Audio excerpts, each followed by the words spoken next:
مجھے صلاح الدین یاد آیا، میں بہت رویا۔ وہ بھی کسی ماں کا جنا ہی ہوا تھا۔ اس کے زمانے میں کرک، ایک ہمارے پاکستان میں کرک ہے، ایک اردن میں کرک ہے، اونچی پہاڑی پر وہ شہر ہے اور بڑا دشوار قلعہ ہے۔ اس پر ایک حکمران تھا عیسائی، اس کا نام تھا ریجنالڈ۔ تو کرک کے قریب سے قافلے گزرتے تھے حج کے، تو اس نے ایک دفعہ حاجیوں کے قافلے پہ حملہ کیا اور کہنے لگا بلاؤ اپنے محمد کو تمہاری مدد کرے، اور سارے حاجیوں کو تعطیل کر دیا۔ اور دوسری دفعہ اس نے بحری بیڑا تیار کی اور مدینے پر حملہ کرنے کے لیے وہ بندرگاہ تک پہنچا یمبو کی، لیکن موسمی حالات سازگار نہ تھے تو واپس ہو گیا۔ تو حطین کی لڑائی ہوئی ہے فلسطین میں، جس میں سارا یورپ اپنی طاقت کے ساتھ میدان میں اترا تھا، اور اذا تنہا صلاح الدین ایوبی رحمت اللہ علیہ اکیلا اس لشکر سے ٹکرایا تھا، اور انہیں اس میں ساری رومن امپائر کو شکست ہوئی تھی، تو بڑے بڑے بادشاہ اس میں گرفتار ہوئے، تو اس میں ریجنالڈ بھی گرفتار ہو کے آیا۔ تو کوئی 12 بادشاہ تھے ریاستوں کے جو سامنے اس کے پیش کیے گئے، تو پیاس کی شدت سے سب کا برا حال تھا، تو صلاح الدین نے سب کو پانی پیش کیا، ریجنالڈ کو نہیں پیش کیا۔ تو یروشلم کا جو بادشاہ تھا ہم فرے، اس نے اپنا پانی بچا کے اس کو دیا۔ تو صلاح الدین نے کہا یہ پانی تو دے رہا ہے، میں نہیں دے رہا ہوں۔ اسلام میں یہ ہے جب کسی کو پانی پلا دو تو اس پہ تم ہاتھ نہیں اٹھا سکتے، یہ امن کی نشانی ہے۔ تو صلاح الدین نے فوراً اسے کہا یہ پانی تو نے دیا، میں نے نہیں دیا۔ تو پھر انہوں نے ریجنالڈ کو اسلام کی دعوت دی کہ تو مسلمان ہو جا، میں تجھے دعوت دیتا ہوں۔ اس نے انکار کر دیا، کہا میں نہیں ہوتا۔ تو انہوں نے کہا میں نے تیرے قتل کی 2 دفعہ قسم کھائی تھی، ایک جب تو مدینے پہ حملہ آور ہوا تھا تو میں نے قسم کھائی تھی میں تجھے اپنے ہاتھوں سے قتل کروں گا، اور دوسری دفعہ جب تم نے حاجیوں پہ حملہ کر کے کہا تھا بلاؤ محمد کو، تو میں نے قسم کھائی تھی کہ مجھے اللہ نے موقع دیا تو میں اپنے ہاتھ سے تیری گردن اڑاؤں گا۔ آج محمد کا ادنا غلام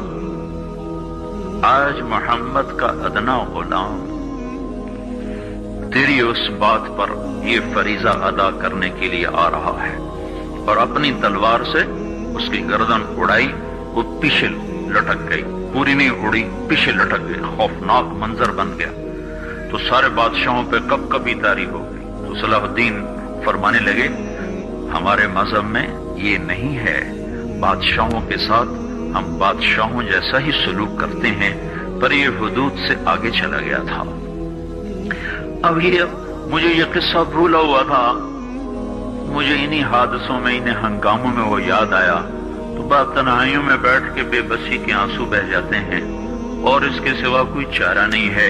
ہماری ساری نسل موسیقی میں ڈوب چکی ہے، جو بدن سرتال پہ تھرکتے ہوں، جو بدن موسیقی کے اوپر ہلتے ہوں، رقص میں آتے ہوں، ان پہ کانٹے ہی اگیں گے، ان پہ صلاح الدین کا پھول نہیں اگ سکتا، ان میں محمد بن قاسم کے پھول نہیں اگ سکتے۔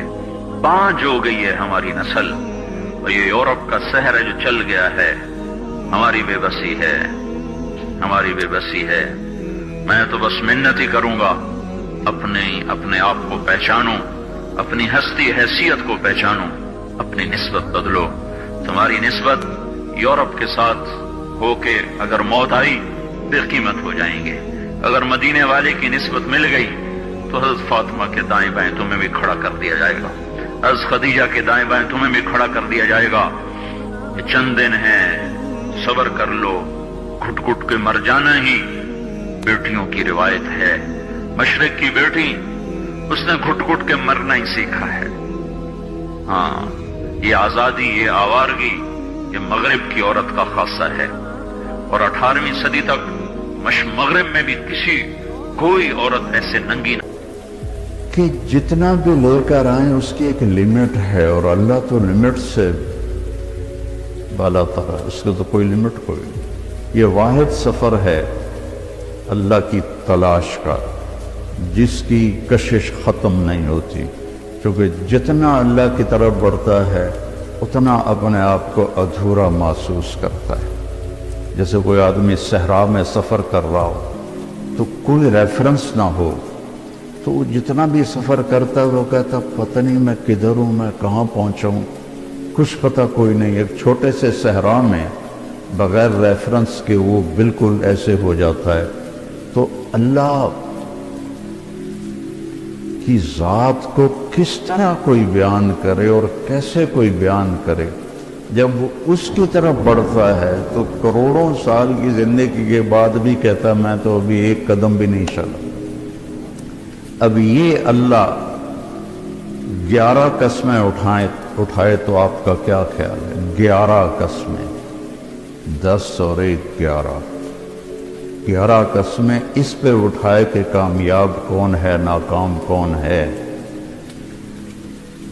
تو اس مضمون میں کتنی طاقت پیدا ہو جائے گی۔ والشمس والضحاها 2، والقمر اذا تلاها 3، والنہار اذا جلاها 4، واللیل اذا یغشاها 5، والسماء وما بناها 6 اور 7، والارض وما طحاها 7 اور 8، ونفس وما سواها یہ 9 اور 10 اور 11،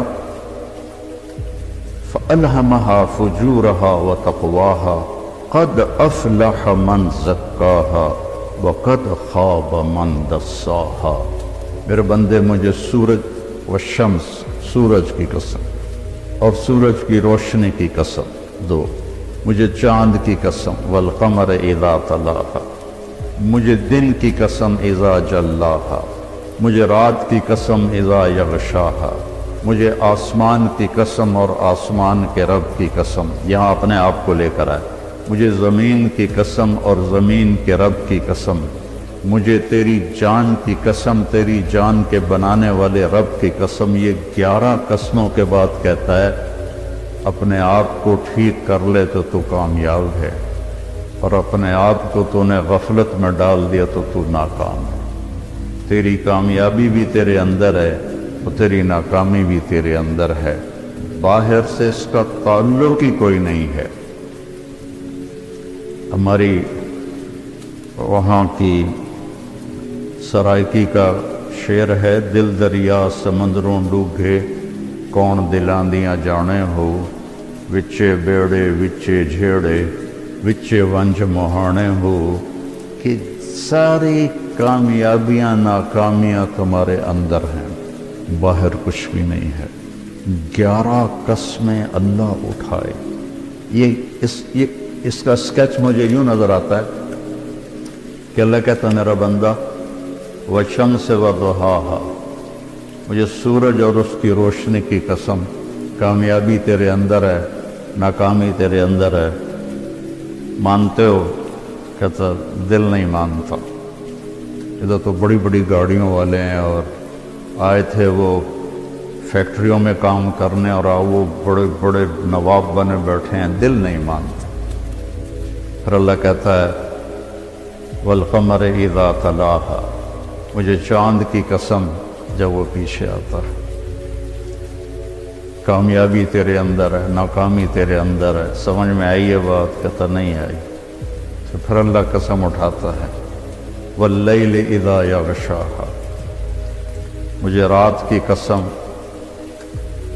جو چھا جاتی ہے، کامیابی تیرے اندر ہے، ناکامی تیرے اندر ہے، اب مانتے ہو کہ نہیں مانتے؟ پھر اللہ کہتا ہے والنہار اذا جلاها، مجھے دن کی قسم اور اس کی روشنی کی قسم، کامیابی تیرے اندر ہے، ناکامی تیرے اندر ہے، مانتے ہو؟ کہتا دل نہیں مانتا۔ پھر اللہ کہتا ہے والسماء وما بناها، اب اپنے آپ کو لے کر آئے، مجھے آسمان اور آسمان کے رب کی قسم، مانتے ہو؟ کہتا دل نہیں مانتا۔ پھر اللہ کہتا والارض وما طحاها، مجھے زمین کی قسم اور زمین کے بچھانے والے رب کی قسم، ان زمین آسمان نے دیکھا ہے ناکام لوگوں کو کامیاب لوگوں کو، مانتے ہو؟ تو نہیں مانتے۔ تو پھر ایک جذباتی قسم ہے، ہمارے محاورے میں بھی ہے، تیری جان کی قسم یار تیری جان کی قسم۔ تو آخر میں اللہ کہتا ہے یار میرے بندے وَنَفْسًا وَمَا سَوَّاهَا، مجھے تیری جان کی قسم اور تیری جان کے بنانے والے رب کی قسم، اب تو میری سن لے، میری مان لے۔ قد افلح من زکاها وقد خاب من دساها، اسے پاک کر لے تو کامیاب، اسے ناپاک کر لیا تو ناکام ہے۔ سب سے بڑی ناپاکی وہ کفر کی ناپاکی ہے، ان الشرک لظلم عظیم والکافرون هم الظالمون، اللہ کا انکار کرنے والے وہ سب سے بڑے ظالم ہیں، اور سب سے بڑی یہ ناپاکی ہے جس میں انسان ایسا ہی ہے جیسے گندگی کے گٹر میں کوئی گرا ہوا ہو تو اس کا پورا وجود بدبودار ہو جاتا ہے۔ اور قد افلح من زکاہا، اور جو اس کو پاک کرتا ہے، اور دوسری جگہ اللہ تعالی نے فرمایا قد افلح من تزکا وذکر اسم ربہ فصلی، ایمان کے بعد جو چیز انسان کو پاک کرتی ہے وہ نماز ہے۔ ایمان کے بعد جو چیز انسان کو پاکیزہ بناتی ہے وہ نماز ہے۔ اللہ تعالیٰ نے کچھ 700 دفعہ قرآن میں مختلف انداز میں نماز کا ذکر کیا ہے۔ اقیموا الصلاۃ وآتوا الزکاۃ 10 دفعہ تو یہ آیا ہے، 68 دفعہ لفظ صلاۃ قرآن میں آیا ہے، اور 700 دفعہ قرآن میں نماز کا ویسے ذکر آیا ہے۔ والقانتین والقانتات، اس سے نماز مراد ہے۔ تو ایمان کے بعد سب سے بڑی جو چیز ہے وہ سجدہ ہے جو انسان کو پاکیزہ بناتا ہے۔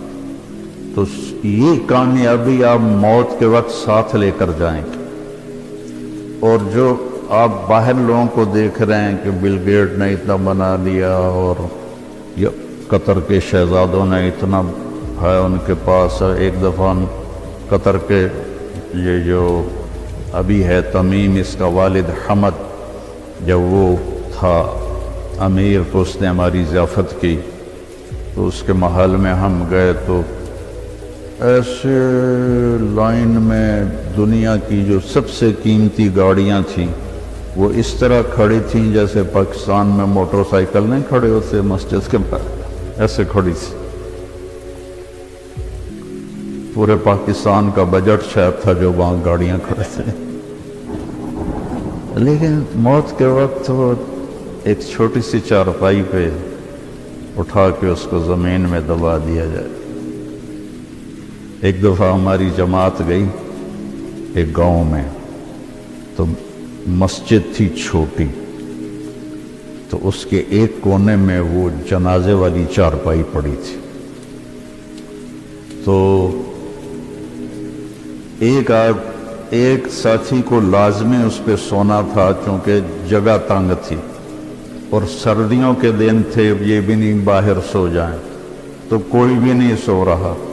تو میں نے کہا میں سوتا ہوں۔ میں نے بڑی دلیری دکھائی، میں سو گیا، مجھے ساری رات نیند نہیں آئی۔ میں کہا ہونے آیا اسرائیل، ہونے آیا اسرائیل۔ ساری رات میں جاگتا رہا، یہ نیند نہیں ہے۔ لیکن جس نے اپنے من کو پاکیزہ کر لیا ہے وہ تو سب کچھ اپنے ساتھ لے کے جائے گا نا، کوئی چیز اس کے پیچھے نہیں رہے، سب کچھ اس کے ساتھ جائے گا۔ تو جس نے اس جہان کو بنایا اور اپنی ذات سے غافل رہا، تو اس کو تو مرتے ہوئے حسرت کے سوا کچھ بھی نہیں ہوگا۔ تو میرے اللہ نے مردوں اور عورتوں کے لیے ایک ہی پیمانہ بنایا ہے کامیابی کا، مالدار کے لیے، غریب کے لیے، امیر کے لیے، کہ اس سر سے لے کر پاؤں تک اپنے وجود کو اللہ کی مرضی میں ڈھال۔ وہ چند چیزیں ہیں، 5 نمازیں ہیں، اس میں غفلت نہ ہو۔ کبھی قضا ہو جائے تو سونے سے پہلے پڑھ لے۔ سال کے بعد روزے آتے ہیں جو ہماری پورے باڈی کی اوور آلنگ کر دیتے ہیں، اور اس کے بعد پھر نوافل ہیں، وہ اللہ نے آپ سے مانگے نہیں۔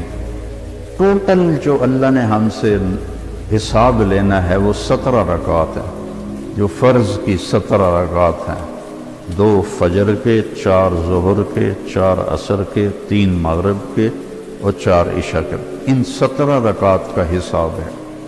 باقی ہے اضافہ، کہ جب کسی کی نماز قیامت کے دن تھوڑی ہو جائے گی تو اللہ فرمائے گا دیکھو نفل ہیں، تو وہ نفل ہوں گے تو اس سے وہ کمی اس کی وہ پوری کر دی جائے گی۔ اس لیے میرے نبی نے 12 نوافل مستقل ساری زندگی پڑھے، سفر کے علاوہ گھر پر، جن کو ہم سنت موقدہ کہتے ہیں، اور ایک آپ نے اشراق کے 2 نفل ساری زندگی پڑھے، اور ایک تہجد آپ نے ساری زندگی پڑھی، اور 11 رکعت۔ اپنی امت پہ مشقت کو نہیں ڈالا، 11 رکعت۔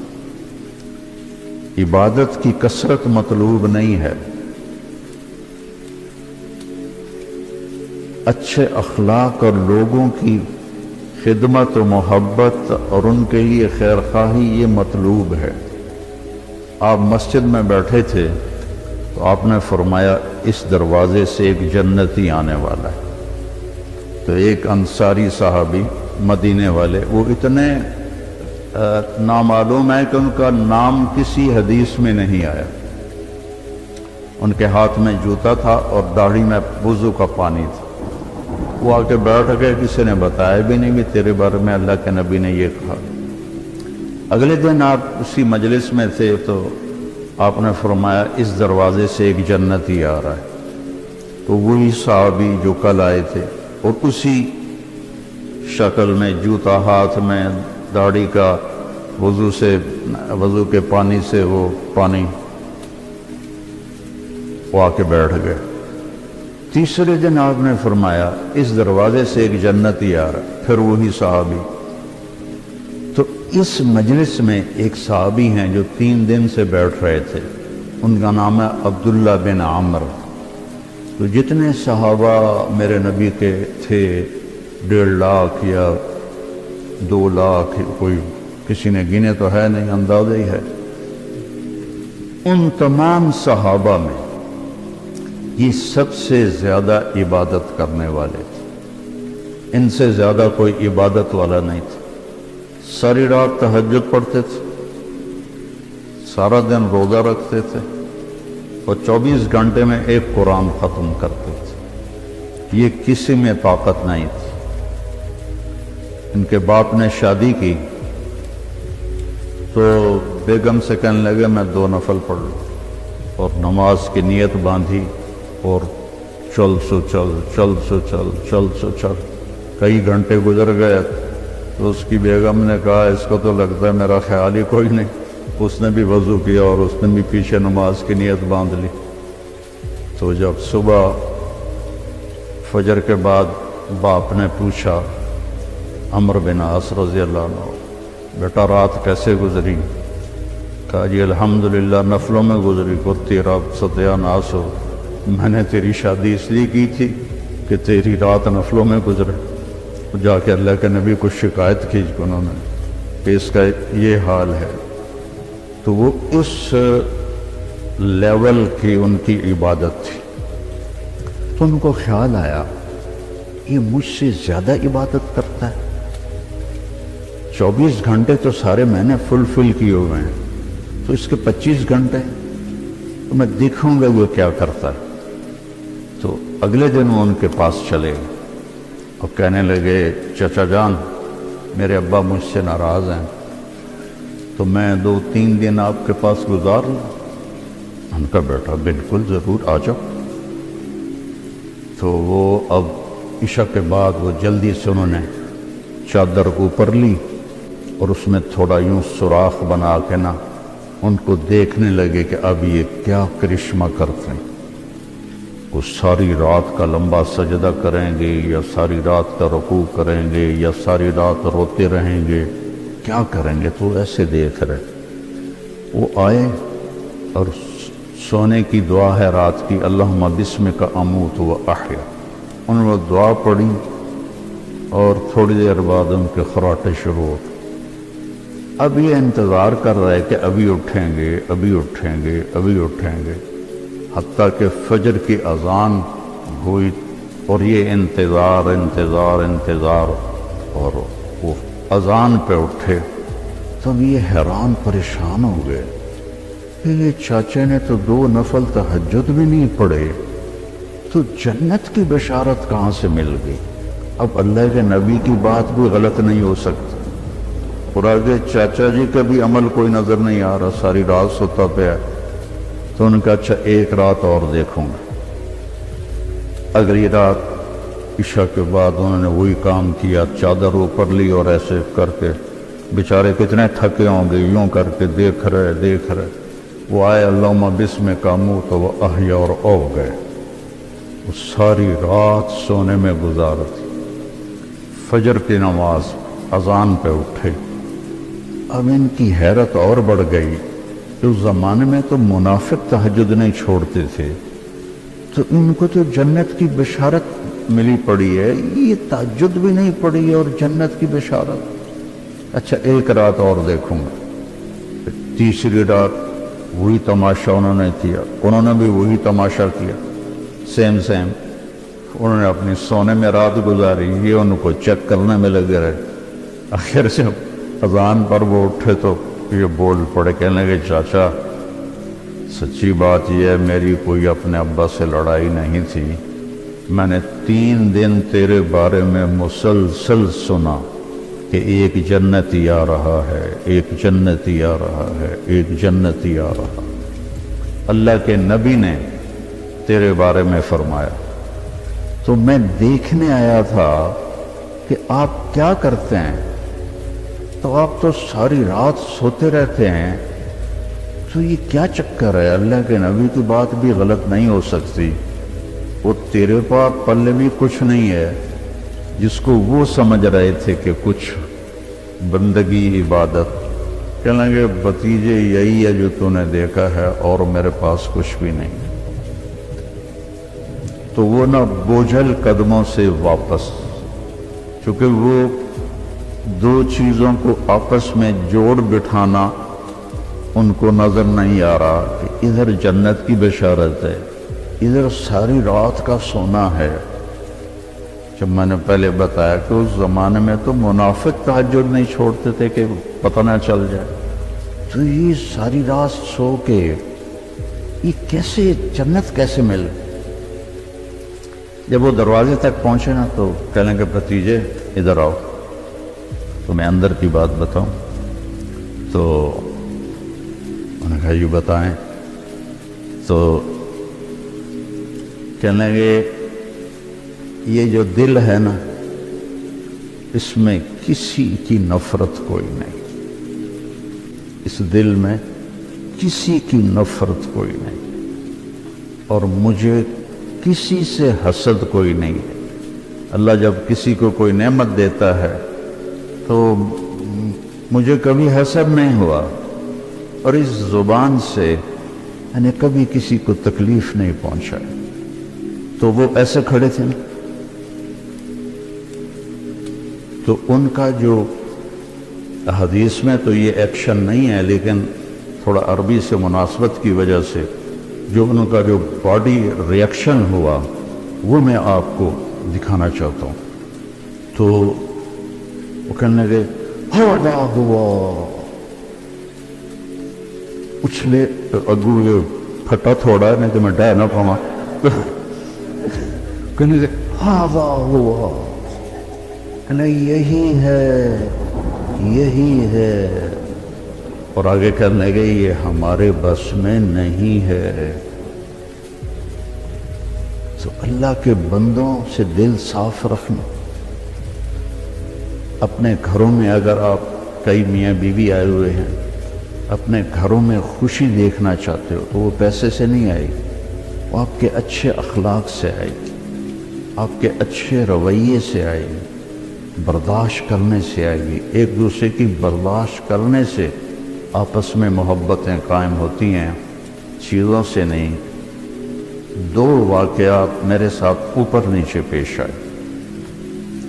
ایک دوست کے ہاں میرا بیان تھا مستورات میں، تو بیان کے بعد انہوں نے مجھے کہا کہ ایک میرے دوست کی بیگم ہے، آپ سے ملنا چاہتی ہیں، انگلینڈ میں رہتے ہیں، اور وہ جو خود تھے میرے دوست وہ بھی بلینئر تھے۔ تو مجھ سے کہنے لگے کہ میرے جیسے 200 اس کی جیب میں آ جائیں گے، اتنا مالدار ہے، میرے جیسے 200 اس کی جیب میں آ جائیں گے۔ تو میں نے کہا بلا لو۔ تو وہ آئیں اور تھوڑی سی بات کے بعد انہوں نے رونا شروع کر دی۔ کہنے لگے لوگ سمجھتے ہیں میں بڑی خوش قسمت ہوں، بہت بڑے مالدار کی بیگم ہوں، لیکن میں اس دولت کو کیا کروں، میرے خاوند کا رویہ ہی ٹھیک نہیں ہے۔ لوگ میری گاڑی دیکھتے ہیں، میرے کپڑے دیکھتے ہیں، لیکن میرا دل تو اللہ ہی دیکھتا ہے اور تو کوئی نہیں دیکھتا۔ میرے خاوند کا جو سرد رویہ ہے اس نے میری زندگی حرام کر دی۔ چند دن کے بعد میں کراچی جا رہا تھا، تو مجھے دیکھ کر ایک نوجوان میرے پاس آ گیا، کہنے لگا مولانا آپ سے ایک بات کرنی کہ اللہ نے مجھے سب کچھ دیا ہے، دولت بھی ہے، عزت بھی ہے، سب کچھ ہے، لیکن میں اپنی بیوی سے اتنا تنگ ہوں، اگر میرے بچے نہ ہوتے تو میں اس کو طلاق دے دیتا۔ اس کی زبان 30 فٹ لمبی ہے۔ میں کہ رکھ دی کتھے 3 فٹ جڑے تو اس کی زبان 30 فٹ لمبی ہے۔ تو یہ دو تصویر کے رخ ہیں، ایک خاوند کی بد اخلاقی سے عورت رو رہی ہے، اور ایک جگہ عورت کی بد اخلاقی سے خاوند رو رہا، اور وہ کہہ رہا ہے بچے نہ ہوتے تو میں طلاق دے دیتا۔ تو اپنے گھروں میں اگر آپ خوشی دیکھنا چاہتے ہیں تو اپنی زبان کا بول میٹھا کریں اور ایک دوسرے کی برداشت کرنا سیکھیں۔ میرے نبی کا فرمان ہے سب سے بہترین گھونٹ اور سب سے میٹھا گھونٹ جو انسان پیتا ہے وہ غصے کا گھونٹ ہے جس کو وہ پی لیتا ہے۔ اچھا، غصے کو پینے سے کیوں تشبیہ دی؟ برداشت کرنا نہیں کہا، پینے سے۔ عرب میں پانی کوئی نہیں، اور پانی کے پیچھے 3 دن کا سفر کر کے وہ مشکیزوں میں پانی بھر کے لاتے ہیں، تو پانی کی حفاظت وہ اپنی جان سے بھی زیادہ کرتے ہیں۔ تو ایک گھونٹ کے لیے بھی وہ ترستے ہیں۔ تو میرے نبی نے تشبیہ دی وہ غصے کے برداشت کرنے کو پانی سے، کہ بھائی پانی کا گھونٹ اگر مل جائے تو زندگی بچے گی نہ بچے گی، کہ غصے کو پی جاؤ تو تمہاری گھر کی ساری زندگی خوبصورت ہو جائے گی، بچ جائے گی۔ اور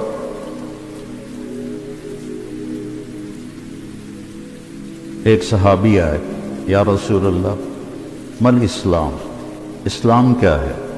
آپ نے فرمایا اچھے اخلاق۔ وہ دیہاتی تھا، یہاں سے اٹھا اور ادھر آ کے بیٹھ گیا، یا رسول اللہ مت دین، دین کیا ہے؟ آپ نے کہا اچھے اخلاق۔ وہ ادھر سے اٹھا اور ادھر آ کے بیٹھ گیا، یا رسول اللہ دین کیا ہے؟ آپ نے کہا اچھے اخلاق۔ وہ ادھر سے اٹھ کے پیچھے جا بیٹھا، یا رسول اللہ دین کیا ہے؟ اور ہمارے نبی کی عادت تھی جب آپ کو کوئی متوجہ کرتا تھا تو آپ ایسے نہیں ہوتے، مثلا ادھر یہ عبدالوہاب بیٹھا ہوا ہے، یہ مجھے کہے مولانا تو میں اتنا ہی کروں گا جی، لیکن ہمارے نبی کی عادت تھی جب آپ کو کوئی بلاتا تھا ادھر سے تو آپ پہلے یوں ہوتے تھے، اس کو اپنا سینہ دیتے تھے، پھر کہتے تھے جی فرمائیے۔ کوئی ادھر سے بلاتا تھا تب ایسے نہیں کرتے تھے، بلکہ آپ پورا اس کی طرف مڑتے تھے اور پھر کہتے تھے جی فرمائیے۔ تو اس نے ہمارے نبی کو چاروں طرف گھما دیا، آگے بھی، دائیں بھی، بائیں بھی، پیچھے بھی۔ کہنے لگا یا رسول اللہ دین کیا ہے؟ ہم نے کہا بھائی کب سمجھے گا، دین یہ ہے کہ غصہ نہ کیا کر۔ آپ نے آخر میں فرمایا دین یہ ہے کہ غصہ نہ کیا کر۔ اب غصہ تو ہر انسان مرد عورت کو آتا ہے، مطلب یہ ہے کہ جب آئے تو اس سے روک لیا۔ غصے میں صحیح بولنا انسان کے بس میں نہیں، صرف انبیاء کو یہ طاقت ہے کہ وہ غصے میں بھی صحیح بولتے ہیں۔ تو اس لیے جب غصہ آئے تو خاموش ہو جاؤ، جب وہ لہر گزر جائے پھر اپنا گلہ شکوہ جس سے بھی کرنا ہے کرو، لیکن غصے کی حالت میں بڑے سے بڑا ولی بھی وہ ضرور دائیں بائیں ہو جاتا کہ انسان، اس لیے غصہ عقل کو کھا جاتا ہے۔ تو اپنے گھروں کو خوبصورت بنانا ہے تو امریکہ جانے سے نہیں خوبصورت ہوں گے، وہ آپ کے اچھے رویوں سے اپنے دل کو نفرت سے پاک کریں، اپنی زبان کو غلط بول سے پاک کریں، کسی کی دل آزاری نہ ہو، کسی کا کوئی یہ نہ کہے کہ میری بےزتی ہو گئی اور میرے ساتھ اچھا نہیں کیا۔ یہ بعد میں حضرت لقمان علیہ السلام فرماتے تھے کہ میں چپ رہنے پہ کبھی نہیں پچھتایا، میں جب بھی پچھتایا اپنے بول پہ پچھتایا۔ یہ کتنے نوجوان پوچھتے ہیں جی وہ غصے میں جی میں نے طلاق دے دیا اب کیا ہوگا؟ تو میں نے کہا اب تو نے خود ہی کام دکھا دیا ہے تو میں کیا کروں؟ تو کہا جی بس وہ غصے میں ہو گیا، اس لیے میں کہتا ہوں غصے میں چھپ کر جاؤ۔ ویسے ہمارے ہاں تو ہر قسم کا سودا بکتا ہے۔ ایک صحیح واقعہ سنا رہا ہوں۔ ایک نوجوان آیا مولوی صاحب کے پاس، جی میں نے بیوی کو 3 طلاق دے دی ہے تو کیا مسئلہ ہے؟ ان کا وہ ختم ہو گیا کام موجاں کر۔ اس نے کہا جی کوئی میرے واسطے رستہ کر دو، تو کوئی رستہ نہیں۔ تو اس نے جیب سے ایک موٹا سا لفافہ نکالا اور ان کے مسلح کے نیچے رکھ دیا کہ مولانا صاحب کوئی رستہ کر دو۔ کہنے لگے چلو سوچنے ہیں کی آخیا سی تو کہ جی میں آخیا سی تین 3 طلاق، کہ الحمدللہ نہیں ہوئی۔ کہا اچھا جو کہ میں کہا تو چھوٹے کاف نال آخیا 3 طلاق، وہ وڈے کاف نال آندا 3 طلاق، تو طلاق نہیں آخیا لہذا تیری طلاق نہیں ہوئی۔ تو ایک بڑے مولوی صاحب کو پتہ چلا تو انہوں نے کہا پھر تو نکاح بھی نہیں ہوا، کہ اس نے کہا تھا قبول، اسے کہنا تھا قبول۔ تو اپنے گھروں کو آباد رکھنا ہے نا تو اپنے اخلاق اچھا کرو، اپنا بول میٹھا کرو، برداشت کرنا سیکھو، اپنے بچوں کو سکھاؤ، چونکہ وہاں کی لائف کیا پوری دنیا میں یہ کہ برداشت ختم ہے۔ تھوڑی تھوڑی باتوں پہ طلاق ہو رہی ہے، تھوڑی تھوڑی باتوں پہ لڑائیاں ہو رہی ہیں۔ تو اپنے خاص طور پر اپنی بچیوں کو صبر کرنا سکھاؤ، انہیں سمجھاؤ کہ انڈیا پاکستان کے لوگ جہاں بھی ہیں نا ان کا سسرالی معاشرہ کوئی اچھا نہیں ہے، ان کی عادتیں تبدیل نہیں ہوئیں، وہ جہاں بھی گئے ہیں۔ تو اپنی بیٹیوں کو، اپنے بچوں کو سمجھاؤ کہ کسی کی بیٹی کو ساتھ لے کے چلنا ہے تو کیسے چلنا ہے۔ ہم ان کی تعلیم دیکھتے ہیں، یہ کر لیا، وہ کر لیا، پی ایچ ڈی کر لی، اب کاروبار سنبھال لیا، اب اس کی شادی کر لو۔ لیکن یہ کیا کسی کی بیٹی کو عزت دے سکتا ہے؟ ایک حدیث میں آتا ہے اللہ کے نبی نے فرمایا کہ میرے مدینے کے صحابہ بہت اچھے لوگ ہیں۔ کس بات پہ؟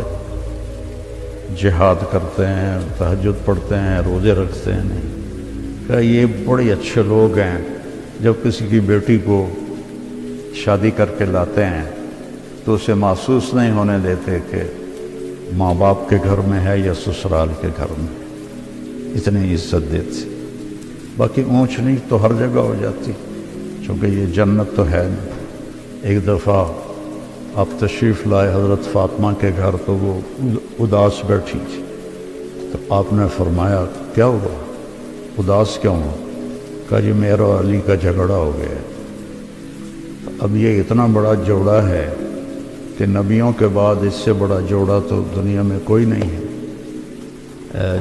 ابن عباس کی روایت ہے جنت میں نور کی ایک چمک اٹھے تو جنتی پوچھیں گے یہ نور کیسا ہے؟ تو فرشتے انہیں کہیں گے کہ اوپر جنت الفردوس میں علی و فاطمہ کسی بات پہ مسکرائے ہیں، ان کے دانتوں سے جو نور نکلا ہے اس نے جنت کو روشن کر دیا ہے۔ تو آپ نے کہا علی کدھر ہے؟ کہا جی باہر نکل گئے۔ تو اب ہمارا ہندی معاشرہ ہے کہ میں تو سسر ہوں، لڑکی والا، میں کیوں اپنے داماد کے پیچھے جاؤں؟ لیکن آپ نے کسی کو نہیں بھیجا، خود گئے تلاش کر۔ دیکھا تو وہ مسجد میں لیٹے ہوئے تھے اور وہ کپڑا ہٹ گیا تھا تو مسجد کی مٹی ان کے کمر پہ لگی ہوئی تھی۔ تو آپ نے کہا ابو تراب اٹھو۔ تو حضرت علی فرمایا کرتے تھے ساری دنیا کی دولت مل جانے سے مجھے اس لفظ کی زیادہ خوشی ہے اور رہے گی کہ میرے نبی نے اظہار محبت کیا۔ یہ اظہار محبت کے لیے ہوتا ہے۔ ابو تراب اٹھو، ان کو لے کر آئے اور آ کر زمین پر لیٹ گئے۔ ادھر علی کو لٹا لیا، ادھر فاطمہ۔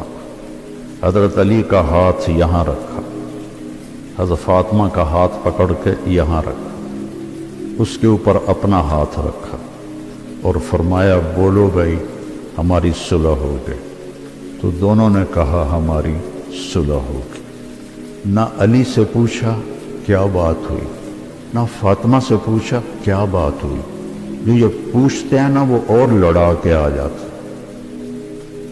تو آپ نے دونوں سے نہیں پوچھا کہ کیا ہوا، یہ علی کا ہاتھ، یہ فاطمہ کا ہاتھ، یہ اپنا ہاتھ، بولو بھئی ہماری صلح ہو گئی۔